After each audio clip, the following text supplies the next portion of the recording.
Oke, Assalamualaikum warahmatullahi wabarakatuh. Saya Ayu Andira Risnawati akan menyampaikan lanjutan materi dari kelompok 2, yaitu di bagian 2.6. Kita akan membahas tentang titik potong dan keterhubungan. Di sini yang pertama, jika sebuah titik V di graf G disebut sebuah titik potong atau artikulasi dari G jika omega G dikurangi V lebih besar daripada omega G. Titik V adalah sebuah titik potong dari G jika penghapusan titik V tersebut memutus beberapa komponen terhubung dari G sehingga menghasilkan sebuah subgraf yang memiliki lebih banyak komponen terhubung daripada yang dimiliki G. Jadi, sebuah titik V itu dikatakan sebagai sebuah titik potong apabila titik V tersebut itu dihapus, maka akan menghasilkan sebuah subgraf di mana subgraf yang dihasilkan itu memiliki lebih banyak komponen terhubung daripada yang dimiliki oleh graf sebelumnya.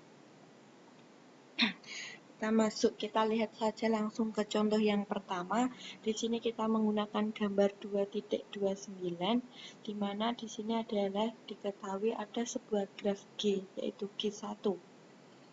V adalah sebuah titik potong di G1 dengan omega G1 atau banyak komponen di G1 adalah 1.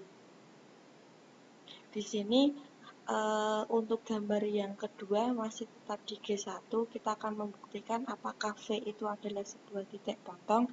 Maka dari itu V kita hapuskan.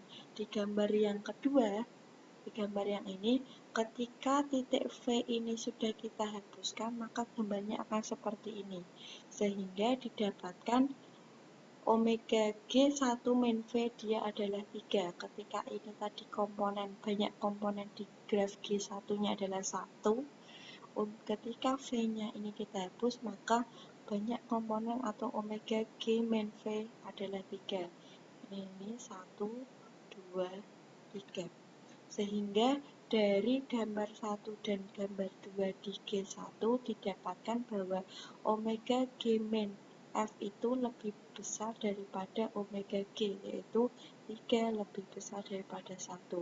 Sehingga dapat disimpulkan V adalah sebuah titik potong, karena penghapusannya membuat lebih banyak komponen setelah penghapusannya. Contoh yang kedua yaitu graf G2. Di sini graf G2 itu tidak memiliki titik potong karena penghapusan titik manapun tidak memengaruhi jumlah komponen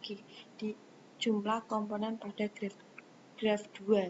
Contoh kita menghapus satu titik ini, maka penghapusan satu titik ini akan tetap membuat jumlah komponen di G2 ini tetaplah 1. Semisal kita hapus dimanapun titik yang berada di graf 2 ini, maka komponennya akan tetap sama. Oleh karena itu di graf G2 ini dia tidak memiliki titik potong. Lanjut ke teorema 2.19. Misalkan V adalah sebuah titik dari graf terhubung G, maka V tersebut sebuah titik potong dari G jika dan hanya jika terdapat dua titik U dan W di G, keduanya berbeda dengan V, sedemikian hingga V berada di setiap lintasan dari U ke W di G. Kita menggunakan gambar yang sudah kita gunakan di contoh 1 tadi.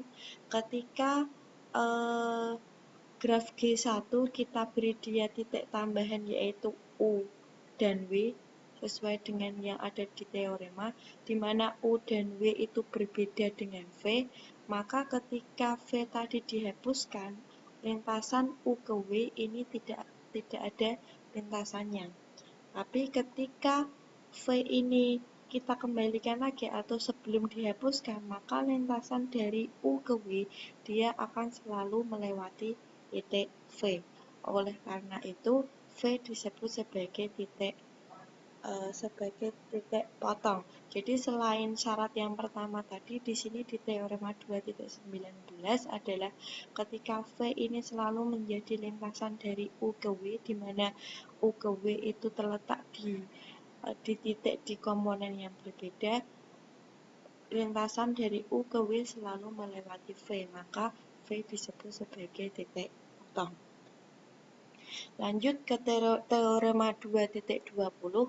Misalkan G sebuah graf dengan N titik, di mana N lebih besar sama dengan 2, maka G memiliki paling sedikit 2 titik, yang mana titik tersebut bukan merupakan titik potong.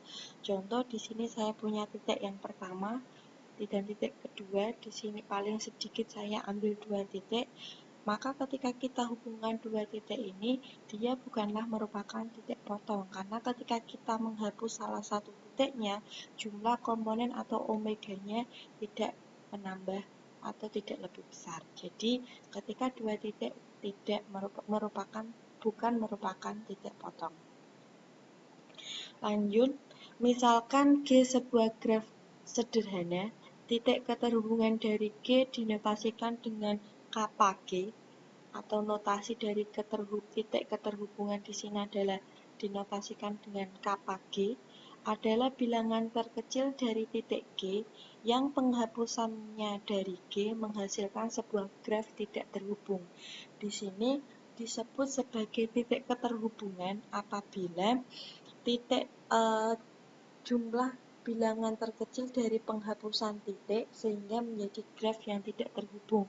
Jadi ketika kita akan menghapus salah satu titiknya, itu menyebabkan graf yang awalnya graf terhubung menjadi graf tidak terhubung, dilambangkan dengan lambang kappa G.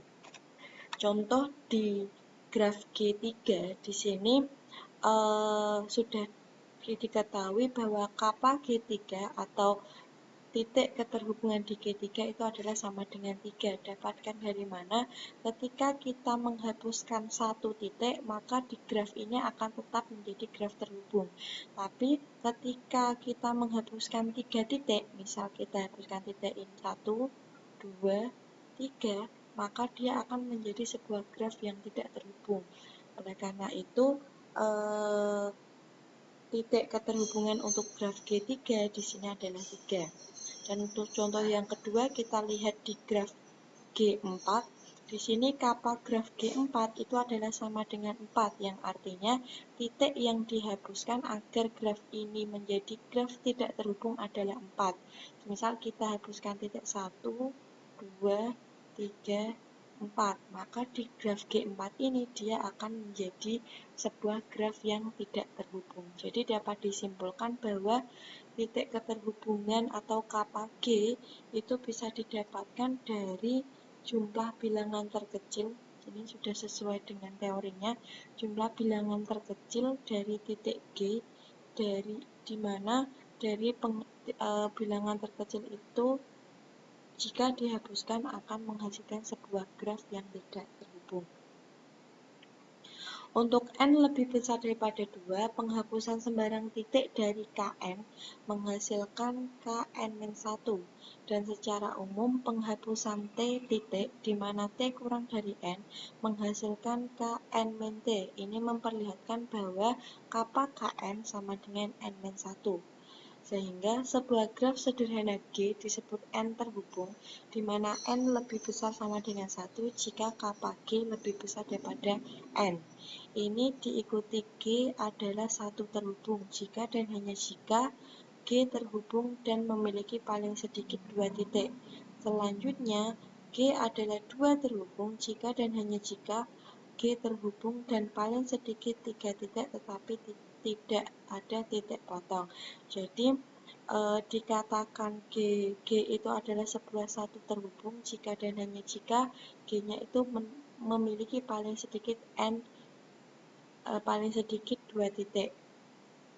Jadi untuk N lebih besar sama dengan 2, di sini kita bisa mendapatkan nilai kapanya atau banyak titik keterhubungannya adalah dengan mengurangkan N-1. N adalah banyak titiknya. Sehingga ketika memiliki 2 titik, dia akan disebut sebagai satu terhubung.